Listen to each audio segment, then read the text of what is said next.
بسم اللہ الرحمن الرحیم۔ ابتدا کی ہم نے اللہ تعالیٰ کے نام سے جو تنہا عبادت کے لائق ہے۔ آپ اور میں اس چیز کی گواہی دیتے ہیں کہ محمد صلی اللہ علیہ وسلم اس کے آخری نبی اور رسول ہیں۔ آپ اور میں اس چیز پہ بھی کمیٹڈ ہیں کہ علم کا ماخذ قرآن مجید اور اس تک پہنچنے کا رستہ میرے نبی کی سنت۔ آج صبح میں ایک سیڈ نیوز سنی کہ ڈاکٹر عبدالقدیر خان کا انتقال ہو گیا۔ یہ ایک وہ سچ ہے جو ہر شخص نے فیس کرنا ہے۔ ایک جنازہ اٹینڈ کیا ابو کے دوست، یعنی کہ ابو کے دوستوں میں آخری دوست ہے غالباً وہ، تو اس وجہ سے گھر والوں نے مجھے کہا کہ آپ اٹینڈ کریں تو زیادہ بہتر ہے۔ تو جو جنازہ پڑھا رہے تھے انہوں نے بڑی اعلیٰ بات کی۔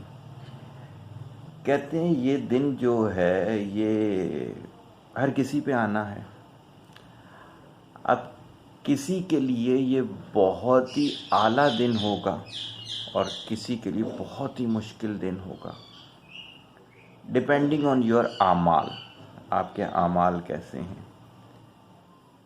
تو آنا تو تھا یہ دن، کوئی ایسی بات نہیں ہے، جانا تھا، ڈاکٹر صاحب نے جانا تھا، ہم نے بھی جانا ہے، ہمارے بڑے بھی چلے گئے۔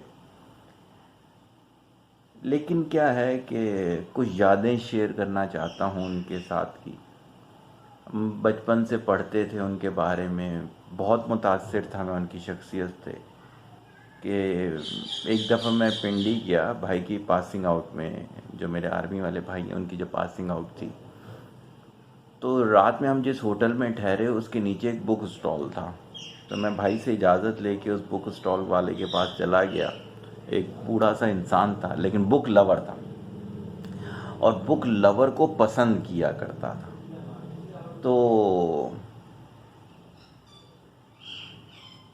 بہت اچھی بات چیت رہی، اس نے مجھے بہت رسپیکٹ دی، حالانکہ اس وقت میں 15 سال کا بچہ سا تھا۔ تو اس نے مجھے ایک کتاب دی، کہتے اس پہ پابندی لگ گئی ہے لیکن میں تمہیں پڑھنے کو دے رہا ہوں تم کہ بک لور ہو۔ اس کتاب کا نام تھا اسلامک بوم۔ مجھے اس وقت تک نہیں پتا تھا کہ اس پہ پابندی لگ چکی ہے، تو وہ میں نے پڑھی وہاں بیٹھ کر۔ وہ بیسیکلی مجید ملک کی تھی، یاد نہیں، رائٹر مجھے یاد نہیں، اور اس میں یہ تھا کہ کس طریقے سے ہمارا یہ ایٹامک سلسلہ چلا اور ڈاکٹر قدیر خان کی کتنی بڑی محنت تھی یہ ساری کی ساری، کس کس طرح سے انہوں نے یہ سفر کیا، کن کن ملکوں سے ہوتے ہوئے کئی چیزیں ہمارے تک پہنچیں، کس کس طرح کے ریلیشن شپ انہوں نے یوز کیے۔ وہ کتاب پڑھ کے میری دل میں، میری نظر میں ان کی عزت اور بڑھ گئی، جیسے سارے پاکستانیوں کے محسن پاکستان کا خطاب دیا گیا ان کو۔ تو میں بہت سوچا کرتا تھا ان کے بارے میں، سنا کرتا تھا، اس وقت تک یہ کالم نہیں لکھتے تھے۔ تو کیا ہوا کہ میں مختلف کمپٹیشن میں جایا کرتا تھا، تو اللہ کا شکر ہے میں کراچی کے بے انتہا میں نے کمپٹیشن ون کیے ہوئے تھے۔ اخبار میں آتا تھا، میگزین میں آتا تھا اور میں کمپٹیشن میں حصہ لیا کرتا تھا۔ اسی طرح بھوپال انٹرنیشنل فورم کا ایک کمپٹیشن آیا اور میں نے اس میں حصہ لیا، تو اس میں الحمدللہ جو ہے مجھے فرسٹ پرائز ملا مقابلہ مضمون نویسی میں وہ آپ کو دکھانا بھی چاہوں گا۔ یہ آپ دیکھ سکتے ہیں، یہ میرا نام، یہ بھوپال انٹرنیشنل فورم، یہ جو پرائز میرے ہاتھ میں موجود ہے، پیچھے سے بھی آپ دیکھ سکتے ہیں۔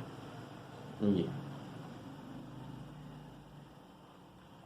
اچھا، کیا ہوا کہ یہ میں نے ون کیا، یہاں تک مجھے کچھ بھی نہیں پتا، مجھے صرف یہ پتا ہے کہ میں جس طرح دوسرے یا پیچھے دیکھ رہے ہیں پرائز کافی سارے میرے ہیں الحمدللہ۔ اب ہمارے بھتیجے ہمیں بیٹ کرنے لگے ہوئے ہیں، اللہ تعالیٰ ان کو ہم سے بھی آگے لے کے جائے۔ تو ان کا انعام پرائز ڈسٹریبیوشن کی مجھے آ گیا، انویٹیشن آ گیا، تو بھائی مجھے لے کے جایا کرتے تھے۔ تو وہ کسی جگہ میٹنگ میں تھے، آتے آتے لیٹ ہو گئے، تو ان کے دوست بھی ساتھ تھے، کیسر بھائی، ہم تینوں چلے گئے۔ جب وہاں گئے تو تھوڑا سا تقریب میں ہم باقاعدہ ہمارا انتظار ہوتا، چونکہ فرسٹ پرائز تھا، اور تھوڑا سا اللہ کا شکر، اللہ نے شہرت اچھی دی تھی۔ تو مجھے بتایا گیا کہ ڈاکٹر قدیر خان ایوارڈ دیں گے، کیونکہ بھوپال انٹرنیشنل فورم کے پریزیڈنٹ کون ہے؟ ڈاکٹر عبد القدیر خان۔ اب تو میرا ایکسائٹمنٹ لیول کدھر چلا گیا ہوگا، آپ خود سوچ سکتے ہیں۔ وہ ہال جو تھا جیسے ہوتے ہیں ریمپ پہ ہوتا ہے اس طرح سے تھا، انکلینیشن پہ، تو میں بھائی لوگوں کو چھوڑ کے ریمپ میں سب سے اوپر جا کر بیٹھ گیا کہ جب وہ میرا نام لیا جائے گا، میرا تعارف کروایا جائے گا۔ اچھا، میرے سے تعارف کی انہوں نے پوچھا تو میں نے تھوڑا سا رائٹ اپ زیادہ لکھ کے دے دیا کہ میں یہ بھی کرتا ہوں، یہ بھی کرتا ہوں، یہ بھی کرتا ہوں، تاکہ تھوڑی زیادہ دیر تک میرے بارے میں بولا جائے۔ تو کیا ہوا کہ تھوڑا سا زیادہ بولا گیا میرے بارے میں، پھر میں اوپر سے چلتے چلتے آیا کہ تھوڑا زیادہ وقت لگے، تو بڑی گرم جوشی سے ملے۔ اللہ تعالیٰ انہیں خوش رکھے اگلے جہاں میں۔ نوجوانوں کو بہت پسند کرتے تھے، مجھے قریب بلا کے کہتے ہیں کہ بیٹا تمہارا تعارف سن کے بڑی خوشی ہوئی کہ پاکستان میں تم جیسے نوجوان موجود ہیں، انشاءاللہ پاکستان ضرور ترقی کرے گا۔ پھر کہتے ہیں کہ تھوڑا نا تعارف کم کروایا کرو، ہم جیسوں کا وقت تھوڑا قیمتی ہوتا ہے نا۔ میں نے کہا سر انشاءاللہ ضرور۔ کہتے ہیں کہ اسی طرح سے آگے چلتے رہنا۔ بہت سو کے ساتھ وقت گزرا ہے میرا، ڈاکٹر عطاء الرحمان وغیرہ، میں سبھی کو پسند کرتا ہوں، انشاءاللہ کبھی کروں گا ڈاکٹر عطاء الرحمان پر بھی ایک پروگرام کروں گا، ان کے ساتھ میرا جو وقت گزرا۔ تو ڈاکٹر قدیر نوجوانوں کو بہت پسند کیا کرتے تھے۔ اگر ان کے آخری عمر کے آپ 5-7 سال کے کالم پڑھیے گا، ایک کتابی شکل میں بھی موجود ہیں، آپ کو بہت کچھ سیکھنے کو ملے گا۔ آپ کو سیکھنے کو ملے گا کہ علم والا شخص اپنی زندگی پلان کیسے کرتا ہے، علم والے شخص کی دیکھنے والی نظر کتنی دور تک ہوتی ہے، ویژنری شخص ہوتا کون ہے۔ آپ یقین کیجئے کہ میں ایک دفعہ سوچ رہا تھا کہ میں باقاعدہ ان لوگوں کے ساتھ بیٹھ کے سوچوں کہ پاکستان کا سولوشن کیا ہے، لیکن خیر پاکستان کا پرابلم سب سے بڑا ہے ہی یہ کہ آپ دیکھیں نا، محسن انسانیت کو آپ نے نظر بند رکھا۔ میرے پہ بھی ایسے وقت گزرے ہیں، ایسی بات نہیں ہے، میں بھگت چکا ہوں یہ ساری پابندیاں۔ تو سب سے بڑی چیز تو یہ ہے کہ ان کو بتایا جائے، کہ اس قوم کو بتایا جائے کہ محسن جو ہوتے ہیں اس قوم کے، ان کے ساتھ ایسا سلوک نہیں کیا جاتا۔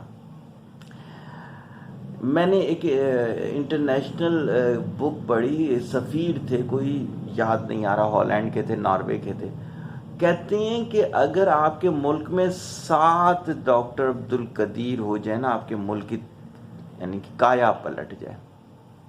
کہتے ہیں اس شخص کے پاس اتنا دماغ ہے، ایسی ایسی سوچیں ہیں اس شخص کے پاس، اور واقعی میں ایسے ہی تھا۔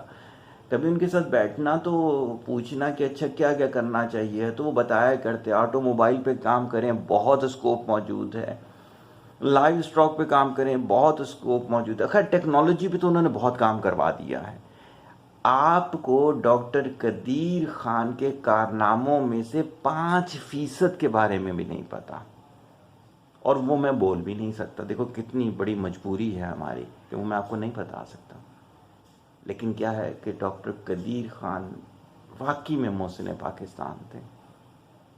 میرے تو آپ تمام نوجوانوں سے، بڑوں سے یہ گزارش ہے، ان کی زندگی کو پڑھیں، اپنے بچوں کو پڑھائیں، سکھائیں، اور خاص طور کے آج کے دن کے اندر 3 دن تک تمام نفلی باتوں کے اندر نام لے کے ان کا ذکر کریں۔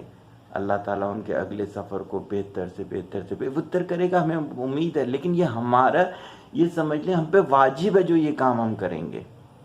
یہ کوئی احسان نہیں کر رہے ہوں گے ہم ڈاکٹر عبد القدیر خان کے اوپر کہ ہم ان کے لیے دعا کر رہے ہیں، ہمیں کرنا ہے یہ سارا کچھ۔